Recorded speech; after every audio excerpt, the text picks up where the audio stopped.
Welcome to the second annual Write That Book Already virtual conference. I'm Cami Ostman, author, therapist, and founder of the Narrative Project, a program that gives writers everything they need to get their books done. And I'm Lisa Daly, author and owner of Silent Sidekick and Sidekick Press, companies that guide authors through their platform building and publishing journeys. Congratulations to all of you watching today. If you're here, this is your year 2022 to write that book already.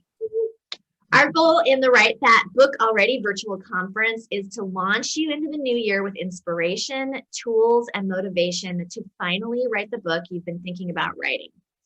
We believe that your story matters, and we're here this week to show you how to get it out into the world. This is your year. Welcome. Welcome. Today we have Linda Joy Myers with us.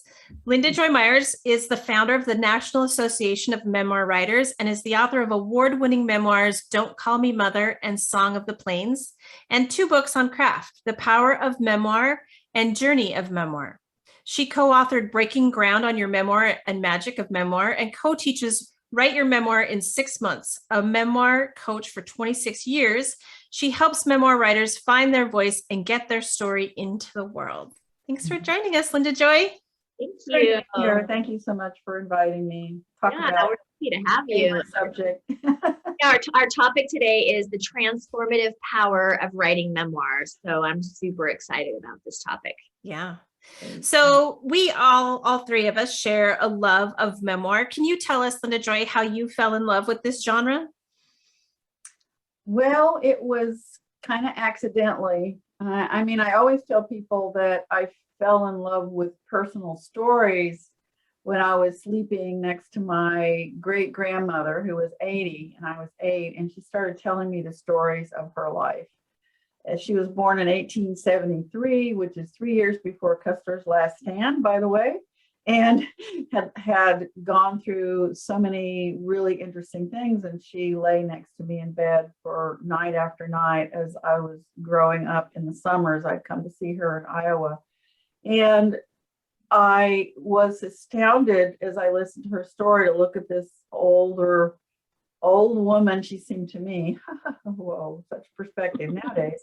And I would never guess by looking at her what her story was, and I'm like, wow. And so I spent all my childhood and much of my early life running around trying to find out everybody's stories. Of course, it got a little irritating after a while, probably.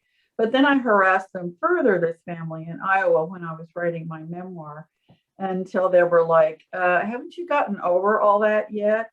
So I just always needed to know and wanted to understand what's going on behind just this person and how they're presenting themselves, whoever they are, which is a good kind of curiosity also to have for becoming a therapist. So yeah, totally. I was just thinking about that. You and I are both therapists, and we both love memoir and feel that there's a value to memoir. And so I'm curious.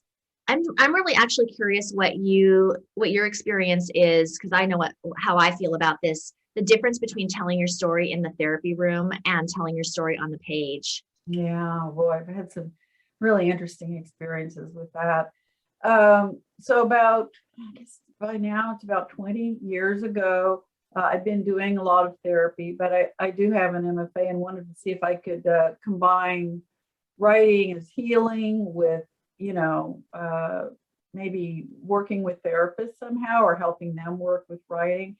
So I started teaching these classes which I created out of the blue, autobiography and therapeutic healing. And I put together a workbook and readings and all this. And so the therapists in those days were earning their CEUs live, not online. And so I have about 20 people in the room and guide them through the gentle exercises, like write down some turning points. And then I intensified it toward the later part of the day. And 100% of the time, I'm not kidding, they'd be reading and sharing and weeping. Usually we had Kleenex everywhere. And they said, oh, I worked on this for years in therapy, but I never experienced it like this. you know. Yeah. So the getting it on the page was a whole new experience. And as we know, when we're writing, things will sort of pour out that were sort of accidental. Yeah. You know, we don't know we're even going to write that, whether we're writing by hand or on the computer. So that was huge, and it was so deeply meaningful and satisfying. Yeah. For me, one of the things that I've often thought about, the reason that writing a memoir is so powerful and transformative in, I think, a faster way than, like, I've had people 10 years in therapy and I've never been able to shake them free from the story that they carry about, you know, that's painful and creating suffering for them. And then you see people writing their memoirs and like they move through, and then by the end of maybe the second draft, they're like, oh my God, I've never thought of it this way before. And I think that revision has a lot to do with that. There's that first write through, but then you go back in and you keep asking the question, like, well, what does this mean? No, but really, what does this mean? And you have a reader in mind, even though you try not to let that reader in too much, but you have a reader in mind. And so you're thinking, how am I going to make this make sense for that person? And just that in the back, I think, brings a different kind of eye to the story. I'm just curious, your response to that or what you think. Well, I talk about it and write about it in terms of the now writer, author, even maybe narrator understands everything. And the character, we might be writing a flashback. It might be about the past. It mostly is, we write infusing our knowledge into how we write about what that child thinks or how she reacts, or that younger person that we are. And so and then the other idea that I work with is the idea of there's two eyes. There's the I narrator who does understand everything, and the I character. And by having two eyes, we create a new perspective. Yes. Not lost in the I who is suffering. I mean, when we're working this on a page. So that's how I make sense of it. I love that so much and we actually teach that there's three, but the third one is the writer sitting with her coffee and actually experiencing. Well, that's true. Yeah. But the two in question on the page are the narrator and the character. And it's so important to make that distinction. And I think the capacity to have that observing self and then the character, the self that it happens to, and the storyteller live who needs to hydrate and all of that. It's a different way of, so many perspectives to think about the actual story. And that's part of what makes it so transformative. Yes, every time and then if you write the same, let's say, scene 5 times, that's an interesting experiment. Right. How does it come out differently? Different mood, different time of day, different location, by hand versus computer. How is it different? That's kind of fun. I love it. So, yeah, that sounds like an interesting experiment. I don't think I've ever done that. So it's fun to talk about. Lisa. Yeah. Sorry. With all of your history and interest in personal stories and teaching memoir for such a long time, have you seen that there are distinct stages in a writer's journey as they get from the beginning to the end of their stories? Oh yeah, absolutely. I even wrote about it in Journey of Memoir. Oh. Trick question. No. Trick question. Yeah, right. No, well, there's many stages, but I kind of boiled it into 3 stages. And so the beginning is, where do I start? What the heck? How am I going to, sort out all these memories and all these things, family, layers and layers and layers that are part of our real lives. And so that's the beginning stage. I'll come back and talk about each one in a minute. And then the middle stage is the muddy middle, which lasts pretty much for eternity. It feels like it will.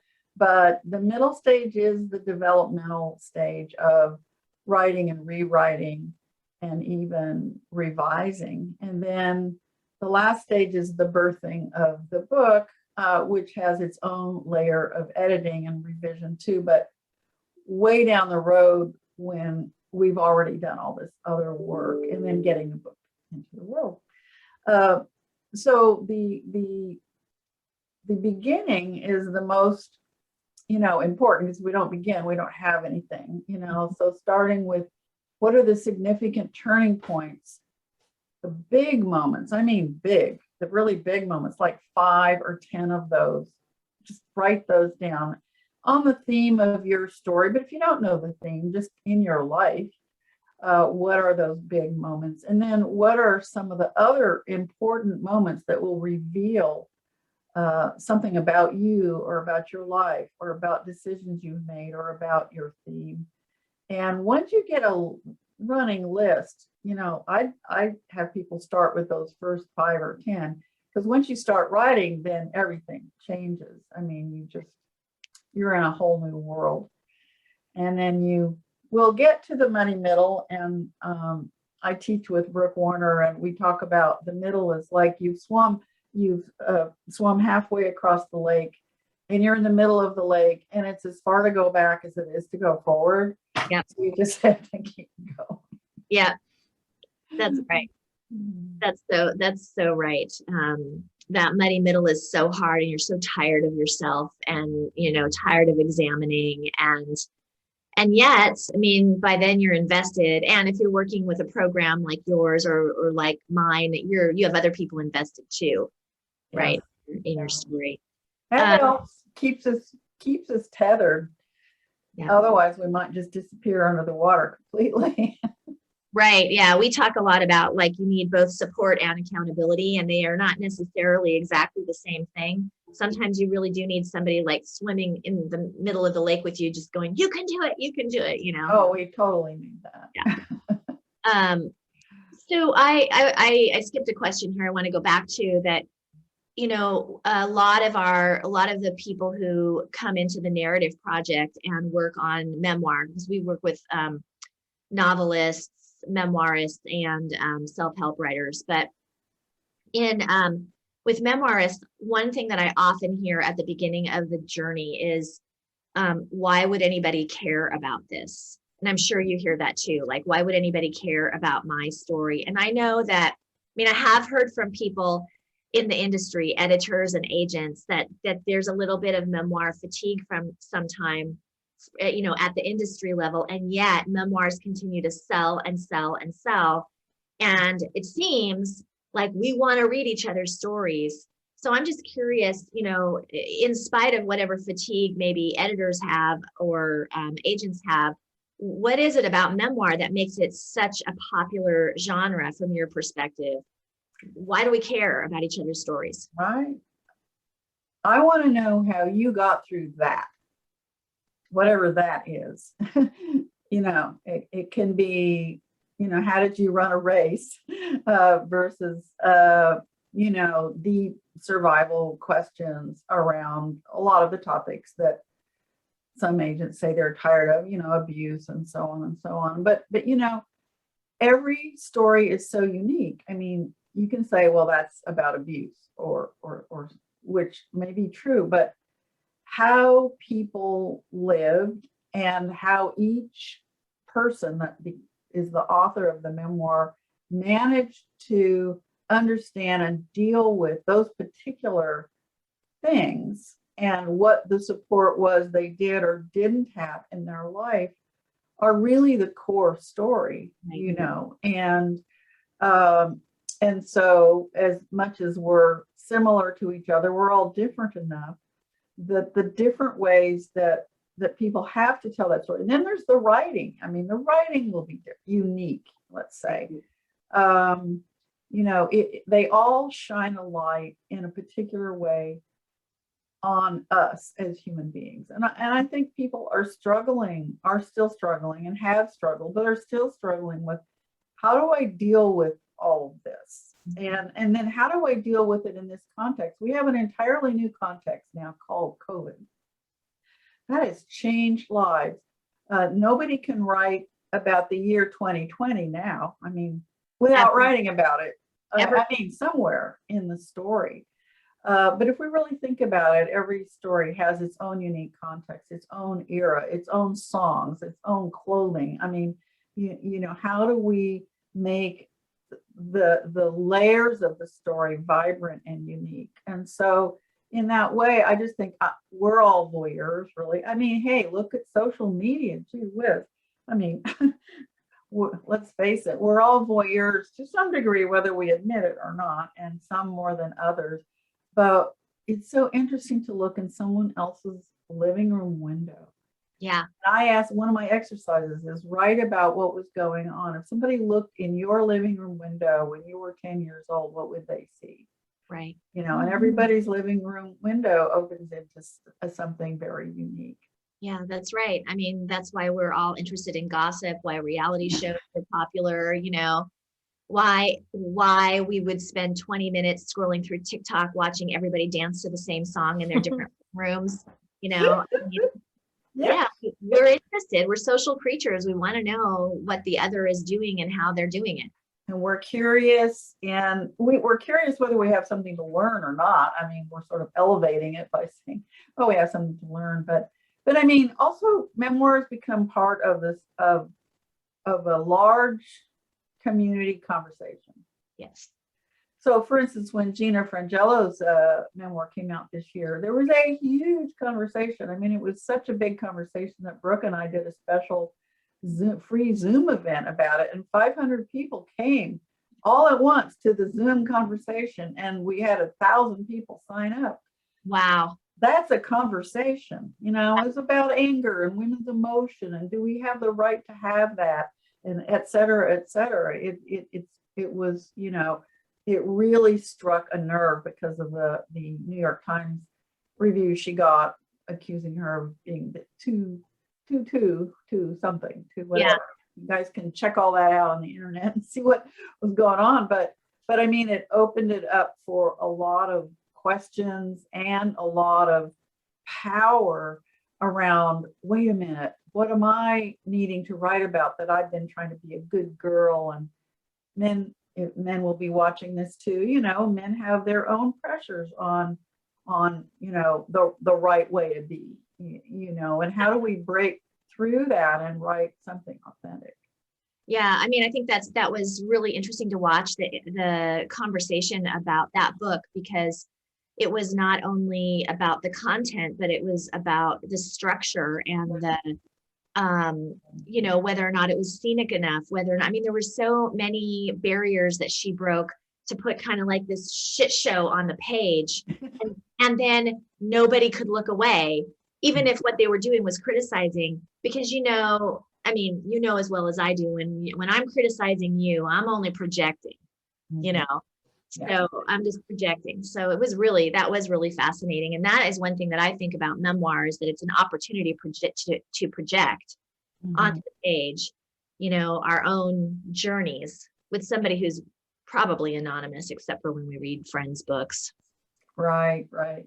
Yeah. Well, I mean, you know, when I read Gina's book, I went, well, I don't understand that book review. Right. I see this and this and this and that and that and that. And so, of course, each of us, when we go to a movie or read a book or do anything, we're bringing our own perspective to it. Yeah. And it may or may not line up with somebody else's. But as authors, you know, our job is to bring our own perspective. Yes. You know, to the page. That's our job. We do that, and we revise it, and then eventually we release it into the world. And now when somebody buys it, it belongs to them. That has its own set of trials though too. I know that I felt so relieved when I was done with my memoir, but then putting it out into the world is this whole new set of I put it out into the world, you know. Yeah, it was frightening.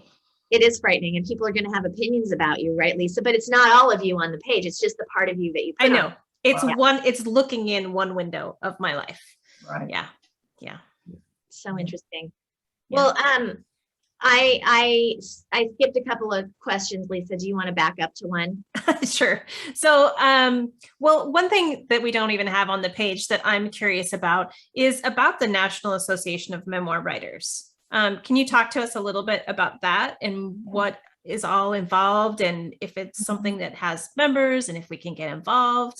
Sure. Yeah. Thank you for asking that question. Well, the National Association of Memoirs was created because I wanted to reach out.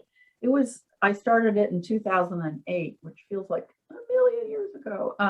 And I've been working as a therapist for a long time, but it was and also the network and the internet were developing really a lot by then. And so I heard about how you could create a membership organization and reach out to the world and offer, some wisdom, some newsletters, a membership. We could present programs on the topic and stuff. So I took this training in 2007, and the day came when the teacher said, okay, today's the day you have to commit to start it. And I went, gulp. I really felt like I was standing on a cliff. I knew nothing about a business.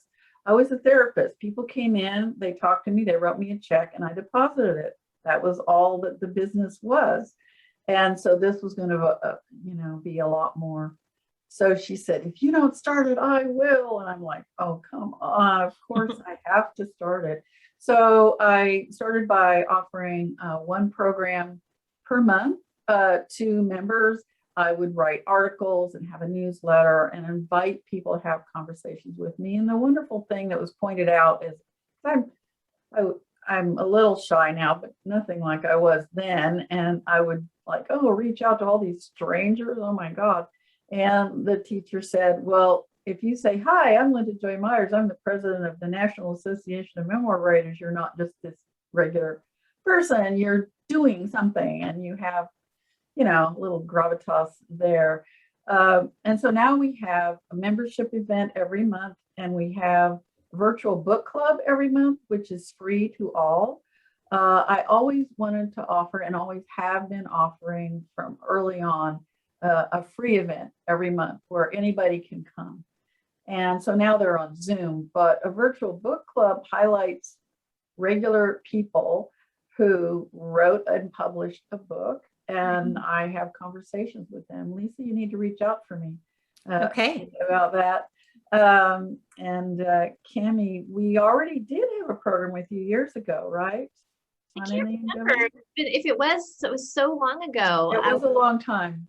Well, But she's got a couple new books coming out. So okay, so we'll have to be in touch about that. Because I really want people to feel, the people that are members of NAMW are like regular, ordinary people who are like, can I write a memoir? Is it even possible? What do I need to do it? And so the educational part, as well as the discussions, help them do that. And then I have special teachers come in to teach craft, or recently had Carla King come in and talk about publishing, because too many memoir writers go, okay, now my book is done and I think I want to publish it. Now what do I do? Right. It's way late in the day, though I've been known to do things like that myself because I didn't know any better.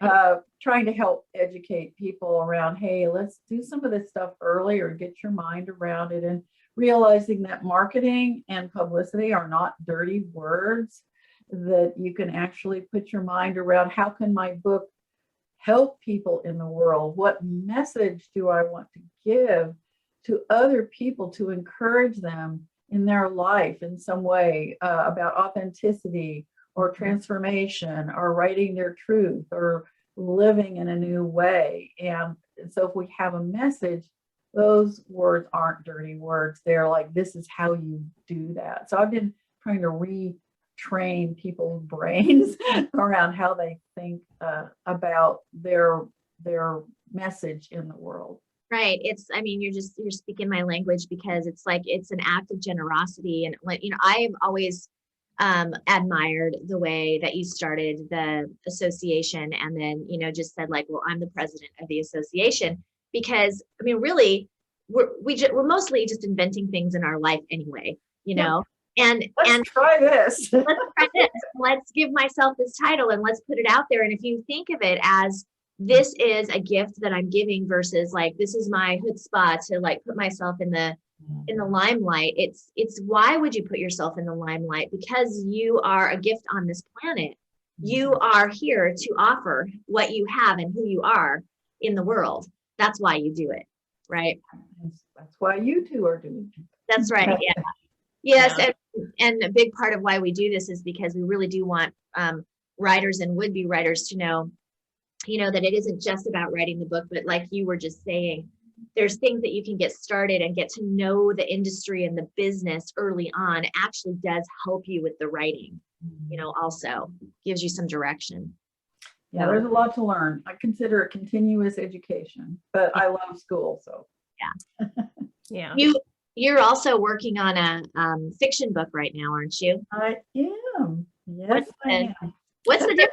What's the difference in between the experience of writing a memoir and writing fiction? Oh my God, it's so different. Because, in writing the memoir, I lived every moment, and even the moments that I write about my mother and grandmother from the research I've done, plus knowing them, I go deeply into who they are. But I know them bone and blood, I know them, I know me. Man, so everybody says, oh, fiction is so much fun. You get to make stuff up, which is fun. But you have to decide what to make up, where to put it, where it goes, when it happened, who said it or did it, or etc. Oh my Lord. But I'm having fun. I have one foot in the real world in this historical fiction book now called, a new title called The Forger of Marseille, about what happened when France fell and how some real life people that are real historically accurate people, as well as my characters, try to rescue people from the south of France over the Pyrenees to get them to safety. Mm-hmm. So I'm in quite an adventure, several drafts in, and working hard. Mm-hmm. Lisa's working on a novel now too, so I'm sure it's hard. It's so much different. Yeah. I struggled at the beginning with just questions of, should I write this? Whose head am I in? Whose story is it? I've figured out whose story it is, but then it's like, well, what perspective do I write it from? Like first person, third person? Where do I start in this story? So I relate completely. Yeah. I've changed it so many times. I'm now on a fourth revision, which I understand is normal. But, and each one, there's more focus. It's the same thing as when you write memoir too, but really the lived experience I found quite helpful in knowing what to write. Whereas this is, whoo, yeah, pick balloons out of the sky. Yeah. So looking back at all that, what do you wish you would have known at the beginning of the journey of your writing journey? Right. Well, it took me 15 years to write Don't Call Me Mother because of all the things I didn't know. And I just want to say, when I started writing it, memoir was not a thing. This was in the late 80s. And I wasn't writing a book. The idea of writing a book terrified me so much that I couldn't write at all. So I had a teacher say, you're writing a scene. Just write this moment, which of course is really good advice. And so I didn't know. The turning point exercise that I mentioned earlier, I invented for myself to keep me straight on, well, in the next chapter, the significant thing that happened was, and then after that, the significant thing that happened was, so that I could have, it created a spine. It grew gradually as I was writing. And in fact, for anyone who's doing that exercise, you may not get it for the entire story, you don't know, but start with the beginning, and then it gradually will grow. So I didn't know that. I didn't know about narrators. And in fact, I was in my fourth semester of my MFA at Mills before a teacher actually talked about what I guess was craft, because she used terms that I'd never heard before. So I barely understood what she was talking about. In fact, later I couldn't recall a single word. But I went, oh my gosh, I've never heard of all this stuff. And so I think she was talking about the narrator and certain craft elements that I needed to develop. So what happened after that is that I proceeded to take a lot of classes and gradually really all the things you were talking about, Lisa, learned about, okay, the narrator and the character, all the things that we've already just talked about. But I learned it the hard way, man, from one year to the next, to the next, to the next, to the next. And frankly, it was good to take so long writing it because I needed to undergo a lot of personal transformation and healing along the way. Don't Call Me Mother is about 3 generations of mothers who abandoned their daughters and how I wanted to break that chain. When I first started writing it, my mother was still alive. She would have had 6 sets of kittens and puppies, if she'd ever even had a hint that I was doing such a thing. And I was laboring under some pretty unresolved things when I started. But oddly enough, as I got toward the end of the book is when she was also dying. And we had a history in our family of deathbed resolutions. And I thought, well, I'm going, if there's a chance for that, I'm going to go for it. And she couldn't talk, which helped actually, because she couldn't say some terrible things to me, which she had a habit of saying. But in the nonverbal and with the eyes and with tears and with gestures, there was a resolution, and particularly for me. So I got to write that. And it was really a huge gift. It was a huge turning point for me to have a voice and for me to not be so afraid and feel so rejected. So speaking of transformational journey, sometimes you have to live through some of it, Right. Right. I mean, a lot of the writers who work with us who are writing memoir, they don't know how their book is going to end because they haven't lived it yet. And I always say that's lovely because you become the narrator. You're on the hero or heroine's journey as you're, writing the book. You have some influence over how it ends here. Yeah, that's good advice. I mean, it's just scary when you think, but I'm sure you say that your life doesn't end, but your story has to come to a close somewhere. I always say that life doesn't happen in a narrative arc, but a book needs to have one. Yeah. So what is there a piece of advice that you would love for our viewers who are thinking about writing memoir, or they've started it? I mean, like a lot of us, they've, started a book and they got one chapter in and they keep rewriting the first, 1,000 words or whatever. What would be your advice to writers watching right now? So beginning your memoirs, beginning your journey, not necessarily the first writings that you do may not be the beginning of your book. They might be, but don't hold on to that, because in order to know where your book begins, you have to write it all the way through. Yes, all the way through. I see good nods happening. Yeah. Yep. I mean, and that feels daunting. Maybe it's like some people are like, well, I just need to know how it starts. Yeah, you start your story where you're starting it. Then write the next scene and the next one, and get out of there's one right way, one linear way to write that story, because there isn't. But you don't have anything to work with until you get something on the page. That bit of advice came from Dorothy Ellison at a book reading in a no longer existing bookstore in Berkeley 30 years ago or so. She said, you need to write, because all of us struggle with, oh my gosh, what am I going to write? Oh, that was terrible. Oh, maybe I'll throw it away. I'm going to interrupt myself and say one big advice that I have is don't hit the delete button. And I make people in my class raise their hand and swear they won't hit the delete button, because the inner critic comes in there and starts beating you up. And also the scared person is like, I don't know how to do this. It's all garbage. Boom. Don't do it. You have to have the idea of the beginner's mind. Yes. The beginner's mind is, I don't know what I'm doing, and I want to do this, and I'm just going to keep writing scene by scene by scene into the unknown. And later I will review it and I will see if I can figure out where the beginning is. So we just really need to write. The writing leads us. The writing is the guide. Yes. The writing leads us. So on board with that. So yeah, absolutely. How do you feel like critique comes into play at the end? I know that you've been part of a critique group for a very long time. The same group. We actually interviewed a couple of your members.